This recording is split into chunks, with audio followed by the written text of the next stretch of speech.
Nilamon ng apoy ang isang palengke sa Caloocan City kaninang madaling araw.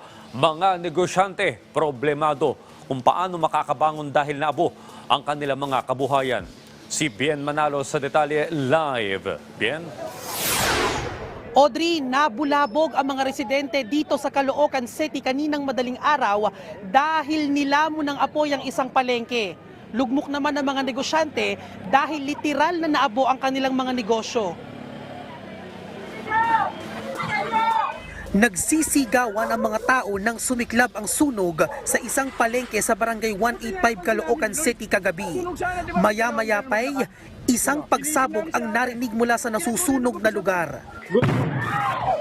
Nagtulong-tulong pa ang mga residente para maapula ang sunog. Pero hindi umubra ang kanilang bayanihan dahil mabilis na kumalat ang apoy. Sa inisyal na investigasyon ng Bureau of Fire Protection, 17 units na stall made of light materials. Ang suspected na pinagmulan ng sunog dun sa parlor area.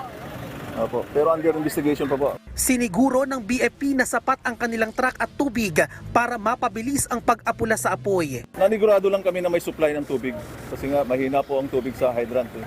Kailangan tasan namin alarma para may enough na supply ng tubig. Problemado ngayon ang mga naabong negosyo kung paano makabangon sa kanilang pagkalugi. So, ang laki naman naging provision ng sunog sa amin. Kasi mawawalan kami ng ibang trabaho. Almost yun lang naman ang kabuhayan ng tao eh. Trabaho namin ganyan lang. Kasi mawawala pa sa amin. Kung ano naman ang namin, may tuloy pa rin namin yung trabaho namin sa sarili namin.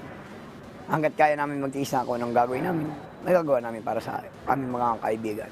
Tinatayang nasa kalahating milyong piso ang halaga ng pinsala ng insidente. Wala namang naitalang sugatan sa sunog na tumagal ng 1.5 oras. Audrey, bakas pa rin yung epekto ng sunog dito sa palengke na natupok ng apoy. Makikita dito yung mga bubong, gamit, appliances, pati yung mga paninda na natupok ng apoy. Makikita rin dito yung mga usok mula sa iba't ibang bahagi ng investigasyon ng Bureau of Fire Protection.